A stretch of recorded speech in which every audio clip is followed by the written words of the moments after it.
Hi hello, সবাইকে স্বাগতম এবং সালাম। আমার আরেকটা নতুন ভিডিও, নতুন একটা দেশ, দ্বিতীয়বারের মতো আবার স্বাধীন দেশে সবাইকে স্বাগতম। আশা করি সবাই ভালো আছেন। ভালো থাকাটা জরুরি, কারণ আমরা এত কিছু হারাইয়া, এত রক্তপাত, যত আন্দোলন যা কিছুই হয়েছে ভালো থাকার জন্য হয়েছে, একটু ভালো থাকার জন্য। আসলেই কি আমরা ভালো আছি? আমি আগে দুইটা ভিডিও ছাড়ছি, যে দুইটা ভিডিওতে বিজয়ের পর রিলিজ হয়েছে। যেহেতু আমি টাইমিং দিয়া রাখি ভিডিওগুলোতে, ওই টাইম সেট করা থাকে, অটোমেটিক আপলোড হয়ে যায়। তো বিজয় মাসের কিংবা বিজয়ের এই মুহূর্তে আমার প্রথম ভিডিও এটাই। মূল কথায় আসি, ফাইনালি শেখ হাসিনা তার জায়গা থেকে সে সরে যেতে বাধ্য হয়েছে, কিংবা তাকে বাধ্য করা হয়েছে। এখন উনি যখন ক্ষমতা ছাড়লো, ক্ষমতা ছাইরা পালাই গেল, ঠিক এই মুহূর্তটা ওনার জন্য কেমন ছিল? আমাদের ঢাকা যারা ছাত্র ছিল, যারা জনগণ, তাদের গার্জিয়ান ছিল, বিভিন্ন পেশার মানুষ ছিল এই আন্দোলনে, বিভিন্ন, তাদের পরিস্থিতি তখন কেমন ছিল? যেদিন শেখ হাসিনা পদত্যাগ করে, ওই দিনও কয়েক শত লোক মারা গেছে। শেখ হাসিনা শেষ অবধি পর্যন্ত টিকে থাকার জন্য সে আরো খুন, আরো রক্তাক্ত চাইছিল। কিন্তু সেনাবাহিনী বলেন, আরো যারা যারা আছে আর কি, সেনাপ্রধান, পুলিশের প্রধান, তারা সবাই তাকে ৪৫ মিনিট সময় ধইরা দেওয়া হয়েছে। ওনাকে সেফ এক্সিট হতে হবে। তো যাই হোক, ফাইনালি ঠিক ওই মুহূর্তে প্রায় আই থিঙ্ক ১ ঘন্টা বা এরও বেশি সময় নেট অফ করে দেওয়া হয়েছে। ব্রডব্যান্ড বলেন, সিম, ডাটা সব কিছু ক্লোজ করে ওনাকে এখান থেকে বিদায় দেওয়া হয়েছে। তারপর কি ঘটলো সেটা আসলে খুবই লজ্জাকর একটা বিষয়, খুবই লজ্জাকর একটা বিষয়, কারণ বিশ্ব দেখছে এখন। বিশ্ব দরবারে আমাদের ভাবমূর্তি কতটুকু কি, বা আমাদের বাংলাদেশ নিয়ে তারা কিভাবে দেখে, কিভাবে ভাবে, এটা আমার মনে হয় না কারো অজানা, সবাই জানে। তবে তারপরেও না একটা কিছু থেকে যায়। আমরা ধ্বংসের খেলায় কেন নামবো এখন? আমি বলতেছি না এটা নির্দিষ্টভাবে, এখন আমি কনফার্ম হয়ে বলতেছি না এটা স্টুডেন্টরাই করতেছে বা যে কোনো একটা চক্র তো করতেছে, তাই না? ঠিক আমি এই মুহূর্তে যখন এই ভিডিওটা বানাচ্ছি, আমার ফেসবুকের টাইমলাইনে একটা স্ট্যাটাস আসছে ডক্টর আসিফ নজরুল স্যারের। উনি, আমি ওনার স্ট্যাটাসটার একটু ব্যাখ্যা করি। উনি স্ট্যাটাস দিয়েছে যে আমরা এমন কিছু করব না, বা আমরা এমন কিছুতে জড়াবো না যাতে জনগণ আবার বলতে বাধ্য হয় যে আগেরটা ভালো ছিল। দ্যাটস মিন, এটাই বুঝাইছে উনি, যে আমাদের দ্বারা এমন কোনো কিছু রাস্তে না হোক, পাবলিক কিংবা জনগণ, সাধারণ জনগণ বলতে বাধ্য হয় যে শেখ হাসিনাই ভালো ছিল। তো ওই কথার উপর যদি বেস করে আমি আমি আজকে ভিডিওতে আমি কথা বলি, তাহলে আমরা কি করছি এ পর্যন্ত?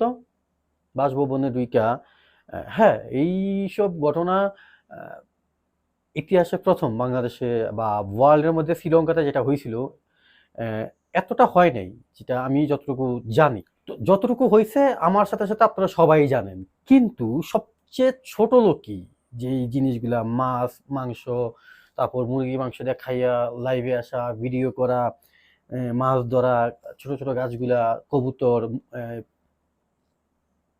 মানে এগুলা কি ছিল? ওকে ফাইন, আমি ধইরেই নিলাম এগুলা সবকিছু।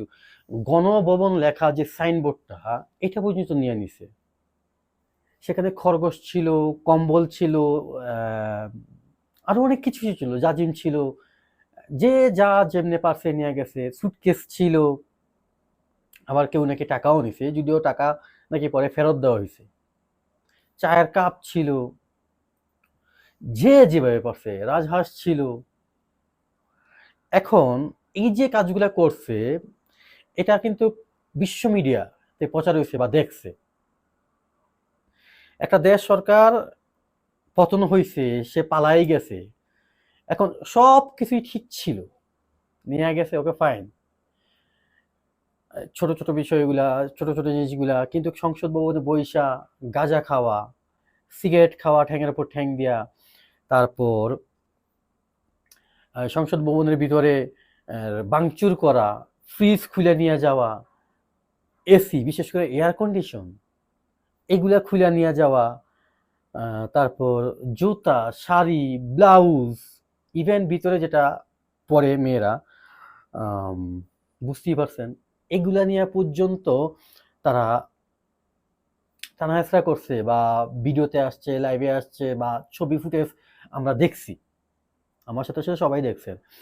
এখন আমার এই কথার উপর বেস করে অনেকে অনেক টাইপ কথা বলবেন। একটা শ্রেণীর লোক আমাকে খুব পজিটিভ ভাবে নিবেন, আর একটা শ্রেণীর লোক আমাকে বলবেন যে এই দুঃশাসন, তার কপালে এটা ছিল, এখন তার জন্য মায়া কান্না হচ্ছে কিনা। আমি কখনই বলতেছি না শেখ হাসিনার জন্য মায়া কান্না হচ্ছে, বরঞ্চ আমি বিজয় মনে করি না আমার আসছে। আমি মনে করি না, যদি আমি মনে করতাম যে এটা আমার বিজয় ছিল, আমি ওই দিনই ভিডিও আপলোড দিতাম।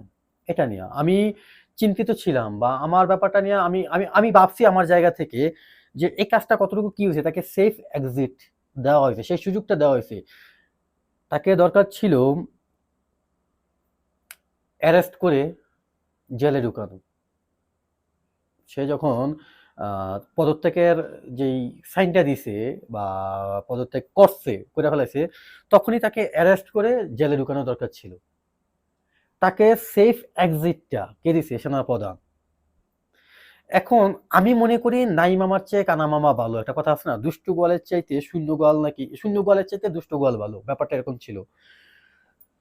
এই সেনাপ্রধান সে মনে করছে যে তার জায়গা থেকে যেই পাবলিক ডিমান্ড বা পাবলিকের যে রিয়াকশন, শেখ হাসিনা ক্ষমতা ছাড়লেই হয়েছে, এখন সে কি সেফ, সে পালাইছে, তার সাজা হবে কি হবে না সেটা পরের বিষয়, বাট সে পদত্যাগ করছে, এটা দিয়ে পাবলিককে বুঝ দেওয়া যাবে বা জনগণকে বুঝ দেওয়া যাবে, এটাই এনাফ। ঠিক সেটাই হয়েছে, ওইটাই এনাফ। কিন্তু আসলে কয়জন ভাবছে, আমরা যে বলতেছি স্বাধীন, আজকে আর একটা স্বাধীন বাংলাদেশ, এই সেই অনেক কিছুই বলতেছি, যে এতগুলা মার বুক খালি করছে, মায়ের কোল খালি করছে, একজন বোনের বোনকে বিধবা বানাইছে, একজন মাকে সন্তান হারা করছে, একজন ভাইকে ভাই হারা করছে, একজন বোনকে ভাই হারা করছে, এগুলোর কোনো বিচার নাই, পালাই গেছে। এটাকে আমি কিভাবে বিজয় বলি? তবে হ্যাঁ, পরবর্তীতে কি হবে না হবে, কোন সরকার, তত্ত্বাবধায়ক সরকার অলরেডি ডক্টর ইউনূস, আমি যখন ভিডিও করি তখন ফাইনাল হয়ে গেছে ওনার, বাকি পরবর্তীতে তার সাথে আর কে কে আছে এই লিস্টে এখনো জানাই নেই।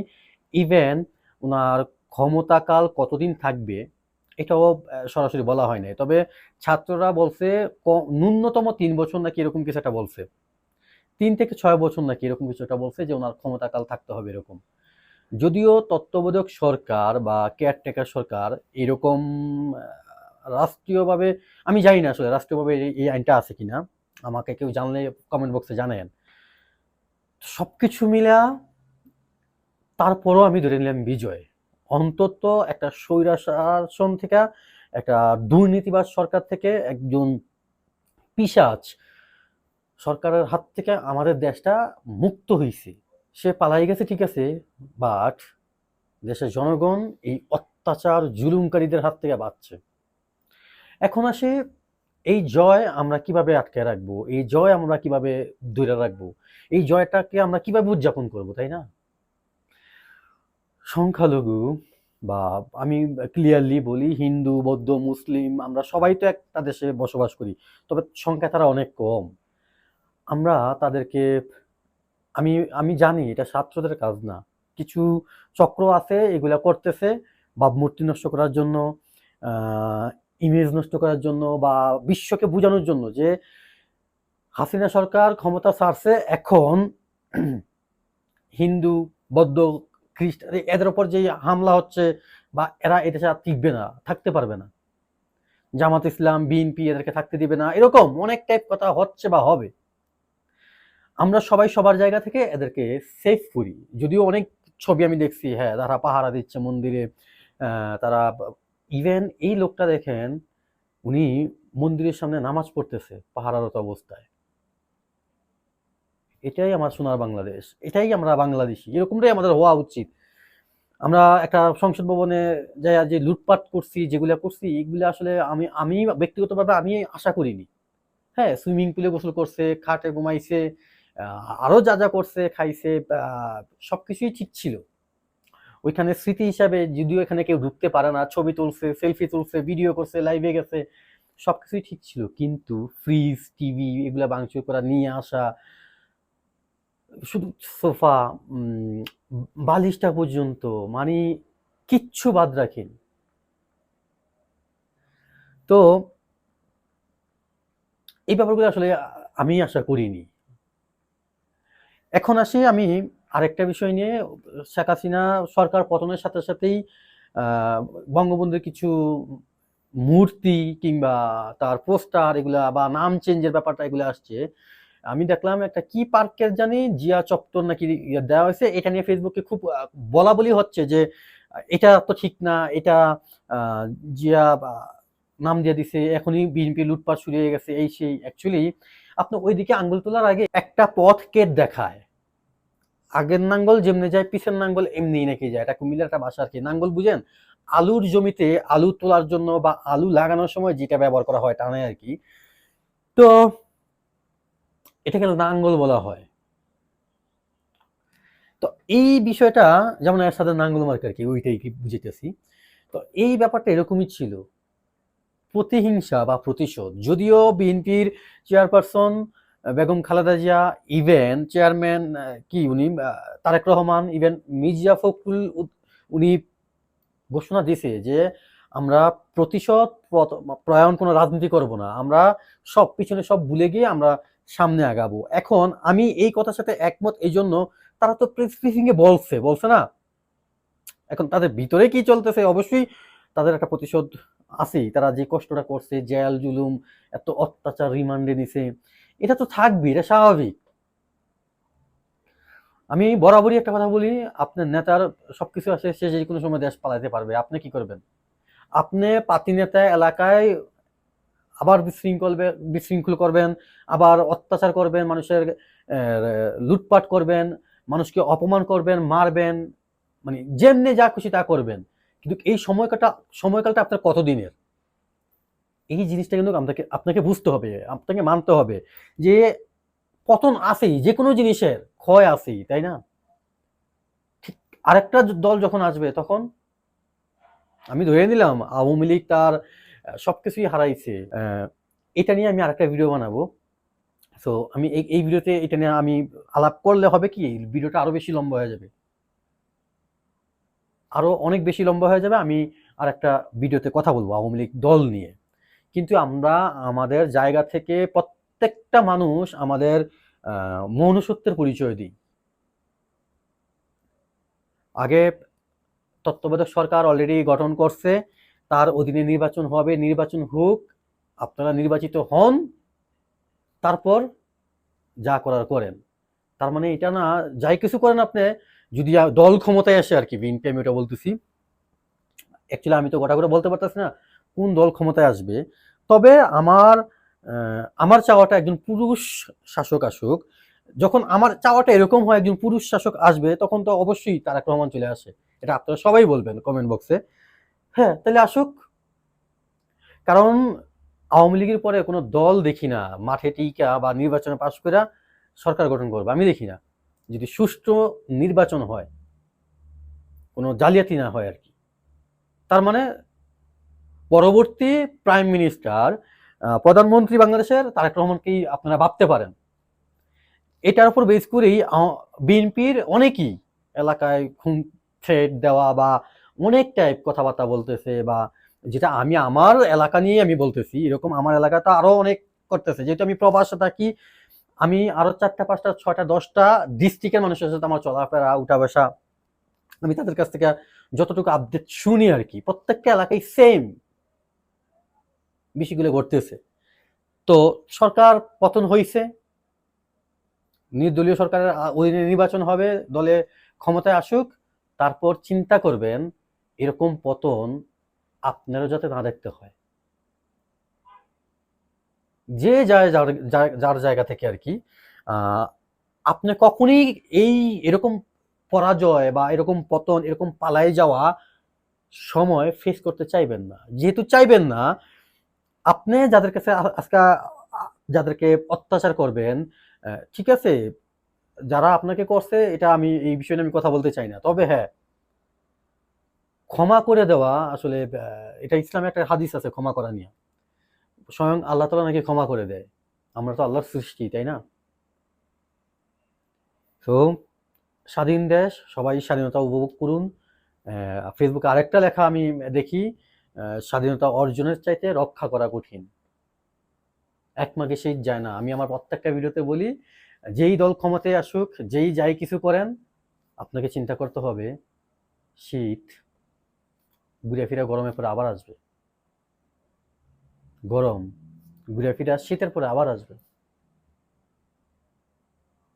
আপনার ঠিক এখনের ব্যবহার, দেশ চালানো, কিভাবে দেশ চালাবেন বা কি আপনি কতটুকু পারবেন, সেটাই প্রকাশ পাবে। আপনার ব্যবহার, কথাবার্তা, আপনার রাজনৈতিক অ্যাক্টিভিটিসগুলো এখন। সো আপনাকে ওরকম চিন্তা করেই মাঠে থাকতে হবে, সবার সাথে মিশেই থাকতে হবে। নতুন দেশে আমি এখানে ভিডিওটা শেষ করব। কথা হবে আবার, অনেক কথা হবে, অনেক কথা জমে আছে, আমি কথা বলবো। সে পর্যন্ত সবাই ভালো থাকেন, সুস্থ থাকেন। আমাকে পরবর্তীতে আবার দেখতে চাইলে আমার চ্যানেলটা সাবস্ক্রাইব করতে পারেন। এতে আমার সাথে আপনি যুক্ত হলেন, পরবর্তীতে আপনি আমাকে দেখতেও পাবেন, শুনতেও পাবেন। সে পর্যন্ত টাটা।